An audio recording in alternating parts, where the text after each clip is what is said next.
बंधुओं, हर हर महादेव। बम भोले। दोस्तों, आज मैं फिर यहाँ पर एक बार उपस्थित हूँ आपके समक्ष। कहानी काशी विश्वनाथ की लेकर।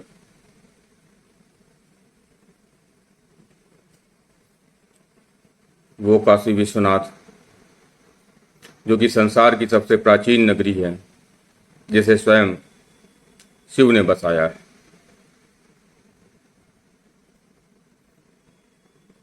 दोस्तों, 12 ज्योतिर्लिंगों में एक और हिंदुओं के महत्वपूर्ण तीर्थ स्थलों में एक काशी विश्वनाथ, जिसे अविमुक्तेश्वर, विश्वेश्वर ज्योतिर्लिंगों के नाम से भी जाना जाता है।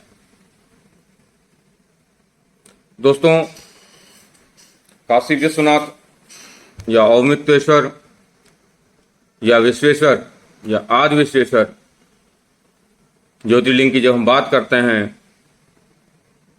तो जिसकी स्थापना स्वयं भगवान शिव ने की थी, ऐसा हमारी पौराणिक मान्यताएं। और केवल ये पौराणिक मान्यताएं ही नहीं, इसका जिक्र या उसका उल्लेख आप देखेंगे तो महाभारत, शिव पुराण, स्कंद पुराण आदि में भी मिलता है। महाभारत, शिव पुराण, स्कंद पुराण के उल्लेखों के अनुसार अगर आप देखेंगे या उनके अनुसार काशी विश्वनाथ या अविमुक्तेश्वर विश्वेश्वर शिवलिंग की स्थापना स्वयं भगवान शिव ने की थी, अपने एक अंश के रूप में। और उस समय की थी जब वो माता पार्वती को ज्ञान प्रदान कर रहे थे। अर्थात भगवान शिव और पार्वती का विवाह होने के उपरांत माता पार्वती को जब वो ज्ञान प्रदान कर रहे थे तो वहां पर उन्होंने त्रिशूल के माध्यम से एक लिंग की स्थापना की, एक ज्योतिर्लिंग की स्थापना की और उसका अभिषेक करने के लिए अपने त्रिशूल से ही एक कुआं खोदा या कुआं जल स्रोत की स्थापना की, जिसे ज्ञानवापी कुआं भी कहा जाता है।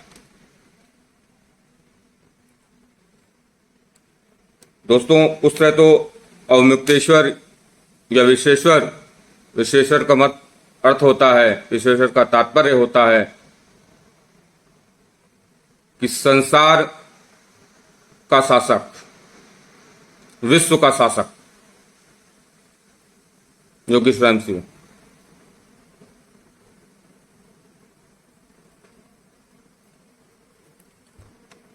शायद 7वीं-8वीं शताब्दी के आसपास विक्रमादित्य ने इस मंदिर की स्थापना की।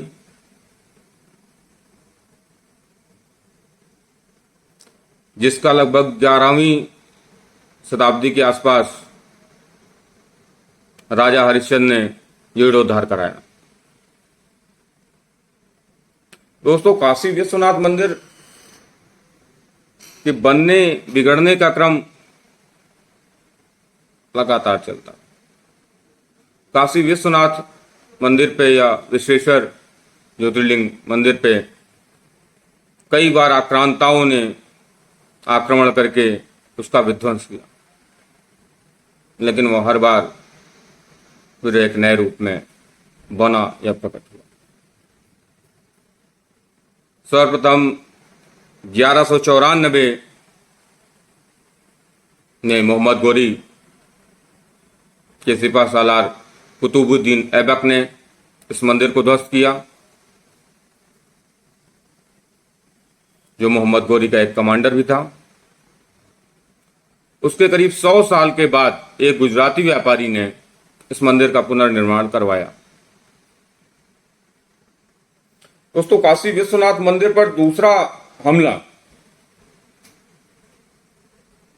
जौनपुर के सुल्तान महमूद शाह ने 1447 ईस्वी में करवाया था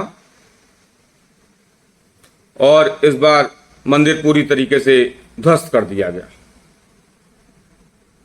जिसे 1585 ईस्वी में अकबर के नवरत्नों में एक राजा टोडरमल की सहायता से पंडित नारायण भट्ट ने करवाया।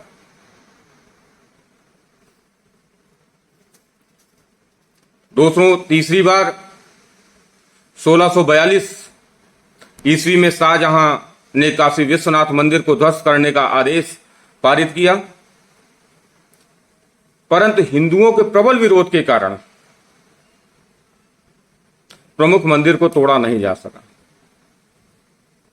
लेकिन काशी के कई छोटे बड़े मंदिरों को ध्वस्त कर दिया गया, जिनकी संख्या लगभग 65 से 70 के आसपास है।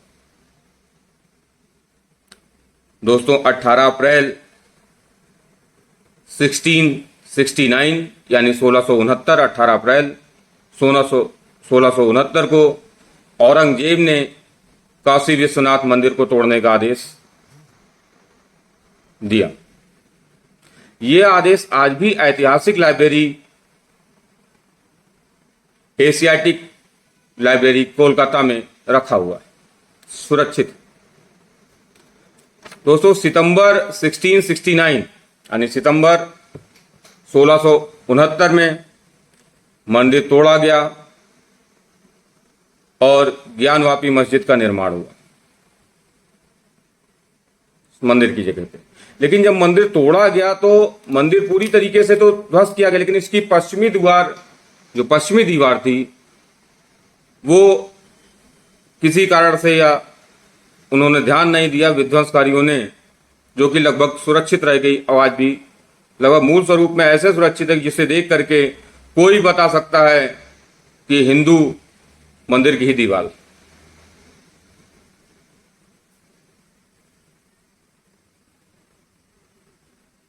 जब यह मंदिर तोड़ दिया गया और ज्ञानवापी मस्जिद वहां पर बना दी गई, इसके करीब 111 साल के बाद, या नहीं 141, शायद 141 साल के बाद, मतलब 125-150 साल के बाद, लगभग इंदौर की मराठा शासक, जो कि शिव की बहुत बड़ी उपासक थी, देवी अहिल्याबाई होलकर ने जो मौजूदा काशी विश्वनाथ मंदिर है, इसका 1780 में निर्माण करवाया और इस मंदिर को भव्यतम रूप प्रदान किया महाराजा रणजीत सिंह ने। इस मंदिर के ऊपर जो भी आप देखते हैं कि सोने का छत्र लगा हुआ है, उस सब का निर्माण जो है महाराजा रणजीत सिंह ने करवाया। तब से ये मंदिर जहाँ पे हम पूजा पाठ करते हैं उसी अवस्था में है, और जो विध्वंस मंदिर था बगल में, जिस पे विवाद चल रहा है, उस पे ज्ञानवापी मस्जिद बनी हुई है, जैसा कि अलग अलग इतिहासकारों के द्वारा बताया गया। दोस्तों, ये जो ज्ञानवापी मंदिर मस्जिद का मुद्दा है, ये कोई आज का नया नहीं है, बहुत पुराना है। अब देखेंगे, सन 1809 में काशी के हिंदुओं ने इस जबरन बनाई गई मस्जिद को, तथाकथित जबरन बनाई गई मस्जिद पर कब्जा कर लिया था, क्योंकि यह संपूर्ण क्षेत्र ज्ञानवापी मस्जिद का मंडप क्षेत्र कहलाता था। यह ज्ञानवापी का मंडप क्षेत्र कहलाता था, जिसे आजकल ज्ञानवापी मस्जिद कहा जाता है। 30 दिसंबर 1810 को बनारस के तत्कालीन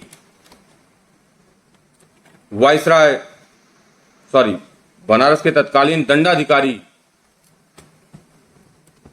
मिस्टर वॉटसन ने वाइस प्रेसिडेंट इन काउंसिल को एक पत्र लिखकर ज्ञानवापी परिसर को हमेशा के लिए हिंदुओं को सौंपने के लिए कहा, लेकिन यह कभी संभव नहीं हो सका। अगर आप इतिहास में देखेंगे तो इतिहास की किताबों में 11वीं से 15वीं सदी के कालखंड में मंदिरों का जिक्र और उसके विध्वंस की बातें भी सामने आती। मोहम्मद तुगलक 1325 के समकालीन लेखक जिन प्रभा सूरी ने किताब विविध कल्प तीर्थ में लिखा है कि बाबा विश्वनाथ को देव क्षेत्र कहा जाता था। लेखक फ्यूरर ने भी लिखा है कि फिरोज शाह तुगलक के समय कुछ मंदिर मस्जिद में तब्दील हुए। 1460 में वाचस्पति ने अपनी पुस्तक तीर्थ चिंतामणि में वर्णन किया है कि अवमिक्तेश्वर और विश्वेश्वर एक ही लिंग है। तो दोस्तों, ये मस्जिद का विवाद बहुत पुराना है, जो कि लगातार चला रहा है। लेकिन अगर आप इसका इतिहास देखते हैं तो इस इतिहास में आप हमेशा से ये पाएंगे कि ये बहुत ही पुराना एक मंदिर है, जो कि भगवान शिव द्वारा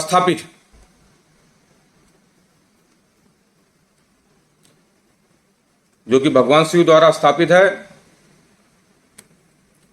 और इसका वर्णन शिव महापुराण में भी है।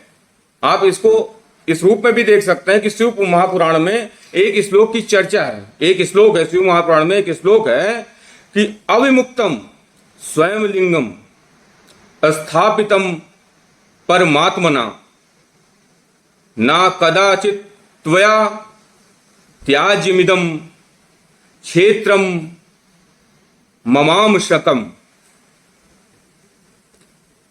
अर्थात इस श्लोक के आधार पे कहा जा रहा है कि शिव ने स्वयं आदेश दिया कि मेरे अंश वाले ज्योतिर्लिंग तुम इस क्षेत्र को कभी मत छोड़ना। ऐसा कहते हुए देवाधिदेव महादेव ने इस ज्योतिर्लिंग को अपने त्रिशूल के माध्यम से काशी में स्थापित किया। दोस्तों, क्योंकि यह विवाद बड़ा पुराना है, लेकिन आप देखेंगे खाली इतिहासकारों द्वारा की गई चर्चा, विभिन्न लेखकों, विभिन्न हमारे धार्मिक ग्रंथों जैसे महाभारत, स्कंद पुराण, शिव पुराण आदि में भी विश्वेश्वर ज्योतिर्लिंग की चर्चा की गई और वह स्थान भी वहीं लगभग बताए गए। वहां किसी मस्जिद का जिक्र नहीं आता, लेकिन बार बार आक्रांताओं ने उसको तोड़ा, पुनर्निर्माण हुआ। उसके बाद आक्रांताओं द्वारा विश्वेश्वर मंदिर को ध्वंस करके वहां पर एक ज्ञानवापी मस्जिद की स्थापना की गई। इसका स्वरूप केवल हमको इतिहास में नहीं, आज भी आप देखेंगे तो वहां पे जो भी द्वारा सर्वेक्षण हो रहे हैं, पुरातत्व विभाग द्वारा सर्वेक्षण किए जा रहे हैं, या मस्जिद की दीवारों पे, मस्जिद के गर्भगृह में ज्ञानवापी के, आप कई जगह पे वहां पे देखेंगे तो हिंदू धार्मिक चिन्हों का पाया जाना प्राप्त होता है, जैसे त्रिशूल, स्वास्तिक के निशान, ओम का निशान आदि। दूसरे दोस्तों, सबसे महत्वपूर्ण बात यह भी है, क्या आपने देखा ज्ञानवापी एक संस्कृत शब्द है।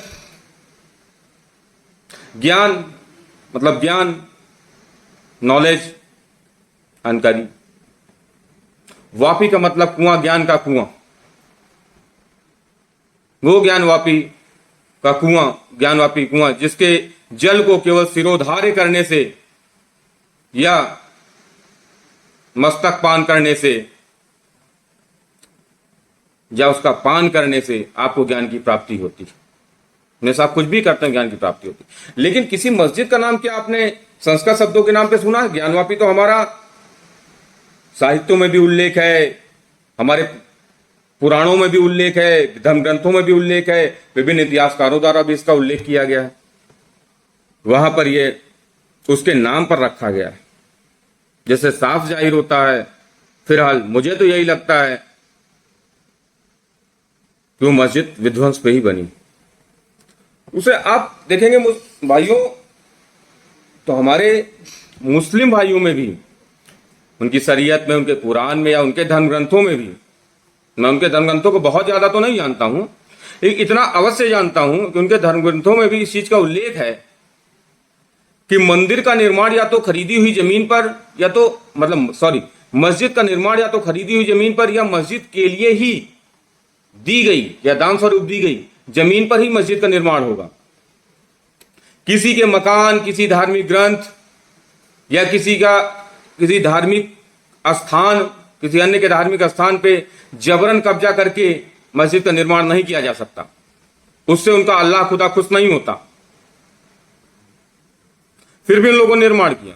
तो आप उस दृष्टिकोण से भी देखें तो जो आज विवाद, वो विवाद होना ही नहीं चाहिए। हमारे मुस्लिम भाइयों को भी एक सा हृदय दिखाते हुए हिंदुओं को उनका बहुत ही महत्वपूर्ण, अति महत्वपूर्ण स्थान सौंप देना चाहिए और एक समरसता दोनों समुदायों के बीच में स्थापित करनी चाहिए। बाकी आप लोग समझदार हैं। मुझे जितना जानकारी थी या जो मैं समझता हूं, वो मैंने अपने विचारों का और अपनी जानकारी का उल्लेख आपके समक्ष किया। तत्पश्चात इसके उपरांत इस पर आप क्या सोचते हैं, आपका निर्णय क्या होता है, मंदिर है, मस्जिद है, ये क्या है, क्या नहीं है, इस पर क्या होना चाहिए,